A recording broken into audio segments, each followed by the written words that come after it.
so beautiful, so elegant. আজকে কিছু কথা তোমাদের সাথে শেয়ার করব যেগুলো আমাদের সাথে প্রতিনিয়ত কিছু না কিছু ঘটে থাকে। আমাদের প্রত্যেকটা আর্টিস্টের সাথে ঘটনাগুলো ঘটে। তো এমনই কিছু কথা তোমাদের সাথে শেয়ার করব। তোমরা যারা মেকআপ আর্টিস্ট আছো তোমরা অবশ্যই এই কথাগুলো রিলেট করতে পারবে। সবাই কেমন আছো? আশা করি সবাই ভালো আছো। তো আজকে আমার একটা ব্লেসিং সেরেমনি মেকআপ আছে। তো মেকআপটা করতে সকাল সকাল বেরিয়ে গেছি। তো যাওয়ার সময় ভিডিওটা ভাবলাম না একটা ভিডিও করি, তোমাদের সাথে আজকের পুরোটা জার্নি শেয়ার করি।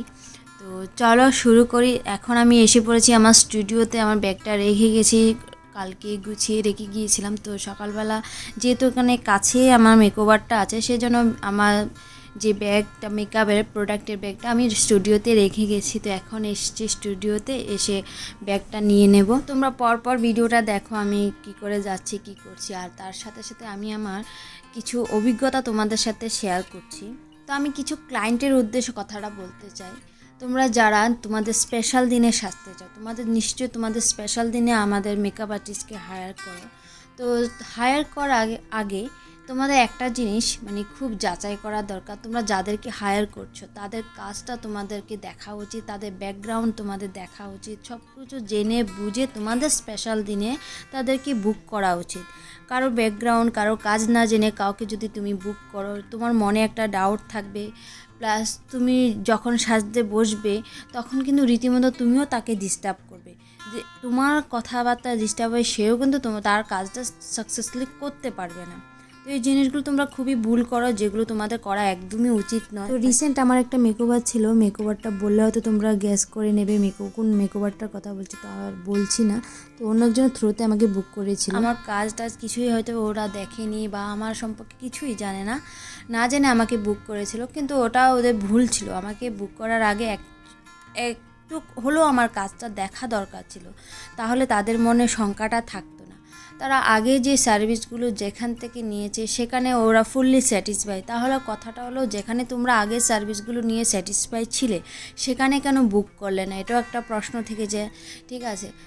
আচ্ছা যাও, তোমরা সেখানে বুক করোনি, আমাকে হায়ার করেছো, আমি গিয়েছি। আমি যখন আমার কাজটা সম্পূর্ণভাবে করে নেব, তারপর তোমরা আমাকে ফিডব্যাকটা দিতে না করার মাঝখানতে যদি তোমরা আমাকে ফিডব্যাক দেওয়া শুরু করো, তোমাদের মেকআপ গ্লো করছে না, মেকআপ ভালো হচ্ছে না, তাহলে আমার কোথাও না কোথাও আমার কনফিডেন্স লেভেলটা লো হয়ে যাবে। আর তারপর আমি যখন মেকআপটা ফুল কমপ্লিট করার পর কিন্তু ওরা বলছে না খুব সুন্দর হয়েছে, সাজানোটা খুব সুন্দর হয়েছে।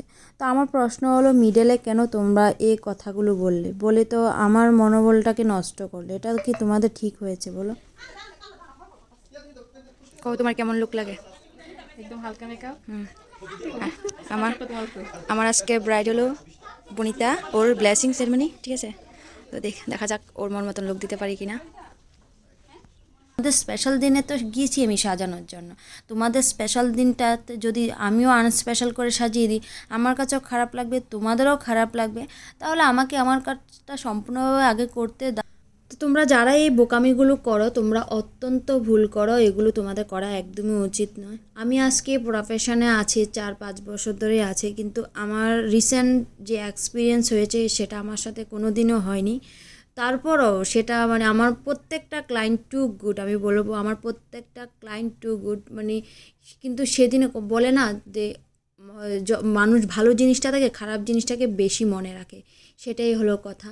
তো রিসেন্ট হোক আর আগে হোক আর পরে হোক, ঘটনাটা কিন্তু ভোলার মতন নয়, যেগুলো আমাদেরকে অনেক সময় কাজের ক্ষেত্রে অনেকটা প্রবলেম করে, যেগুলো আমাদের পরিস্থিতিটাকে নষ্ট করে, আমাদের কাজের উৎসাহটাকে নষ্ট করে, সেটা তোমাদের বোঝা উচিত। আমার থেকে যারা বিগিনার আছে তারা কিন্তু এই জিনিসগুলো হ্যান্ডেল করতে হয়তো সেরকমভাবে শিখিনি। তাদেরকে যদি তোমরাও এরকম পরিস্থিতিতে এই ধরনের কথাবার্তাই বলো, তখন তারাও কিন্তু তাদের মনোবল উৎসাহটা হারিয়ে ফেলবে। যারা সিনিয়র আছে জানি না ওরা কি করবে। যেই কোনো আর্টিস্টই হোক, একটা কাজ যখন করতে চায় সে তার বেস্ট দিতে চেষ্টা করে। প্রত্যেকটা আর্টিস্ট তার ক্লায়েন্টের স্পেশাল দিনটাকে স্পেশাল করে তোলার জন্য আপ্রাণ চেষ্টা করে। কেউ কোনো দিন ইচ্ছে করে কোনো কাজ খারাপ করে না। তার ব্যাকগ্রাউন্ড কেন খারাপ করবে, তার কাজ কেন খারাপ করবে, ইচ্ছে করে তো কেউ খারাপ করে না, ঠিক আছে? তো তোমরা এই জিনিসগুলো কী করে কে বুঝো কী বুঝো আমি জানি না, কিন্তু যখনই তোমরা ওই পরিস্থিতিতে ওই আরেকটা মানুষের সাথে কম্পেয়ার করা শুরু করো, তো সেটা করাটা উচিত নয়। কেন করছো জানি না। আমি আমার ক্লায়েন্টদেরও উদ্দেশ্য এই কথাটা বলতে চাই, যারা আমার থেকে বিগত দিনে সার্ভিস নিয়েছো বা এখনও নিচ্ছ, তোমাদের স্পেশাল দিনে যদি কোনো দিন আমাকে না পাও, অন্য একজনকে বুক করো, তখন কিন্তু তোমরা ওর সামনে আমার গুণগান গাইবে না, বারবার আমাকে ওদের সাথে কম্পেয়ার করবে না। তোমাদের স্পেশাল দিনে যদি আমাকে হায়ার করতে হয় আমাকেই হায়ার করবে, আমাকে হায়ার না করে অন্য একজন হায়ার করে বারবার আমার কথা বলবে না, ও ভালো সাজিয়েছে, ও ভালো সাজিয়েছে, তোমার থেকে বেটার সাজিয়েছে, এটা বলে তোমরা কিচ্ছু করতে পারবে না। এটা বলে তোমাদের স্পেশাল দিনটাকে আনস্পেশাল করে তুলবে, আর কিছু না। কারণ যাকেই হায়ার করেছো তার কাজ আগে দেখো, তার কাজ না দেখে তোমরা বারবার অন্য একজনের গুণগান গেয়ে কী লাভ হবে তোমাদের? যদি গুণগান গাওয়ারে থাকে তাহলে তাকেই বুক করো।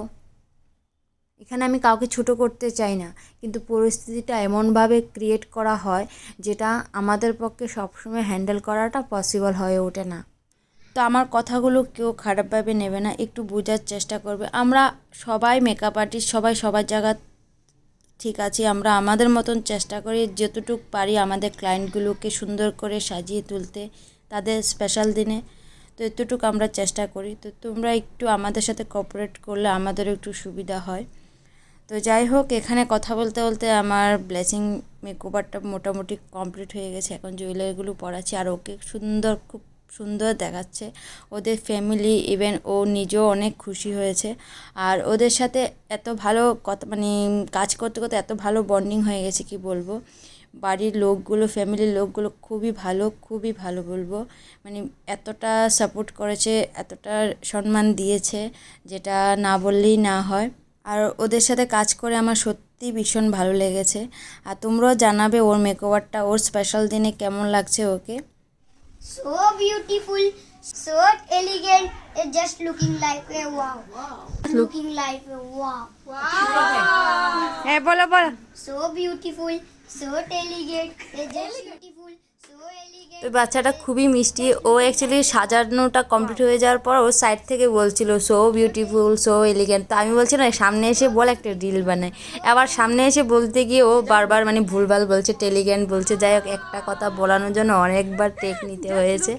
তো যাই হোক, ফাইনালি ওরা মানে সবাই খুশি, ওদের ফ্যামিলি সবাই খুশি, আমিও অনেক খুশি। তোমরা জানাবে ওকে কেমন লাগছে। আর ওদের সাথে কাজ করে আমি কি বলবো, আবারও বলছি, ভালো একটা বন্ডিং হয়ে গেছে। বললাম না, সব ক্লায়েন্টের সাথে একরকম আমাদের বিহেভিয়ার যেমন মিলে না, এরকম তাদের সম্পর্কটা সেমভাবে আমাদের তাদের সাথে হয় না।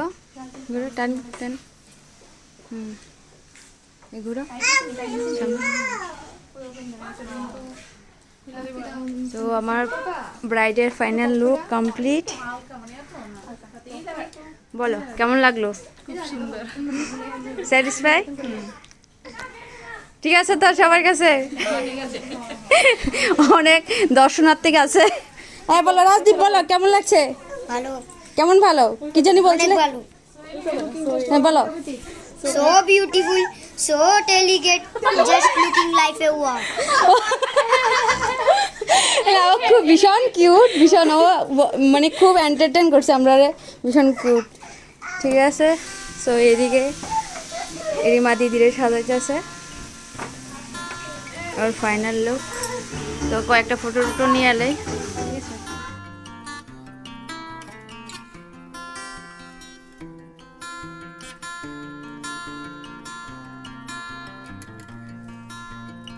বাড়ি থেকে বাড়িছি, আর এখানে হলো ফটোগ্রাফার আজকে অজয় আয়া পরিচয় হয়েছে এখানে। ঠিক আছে, তো টাটা, তুমি তোমার কাজ করো, আমার কাজ শেষ। তো আমরা এখন বাড়ি চলে যাচ্ছি। আর আজকের ভিডিওটা যাদের ভালো লাগবে লাইক করবে, কমেন্ট করবে আর শেয়ার করে দেবে। আর যাদের সাথে এমন ঘটনা ঘটে থাকে তোমরা অবশ্যই কমেন্ট করে জানাবে। তো আজকের জন্য টাটা, ভালো থেকো সবাই।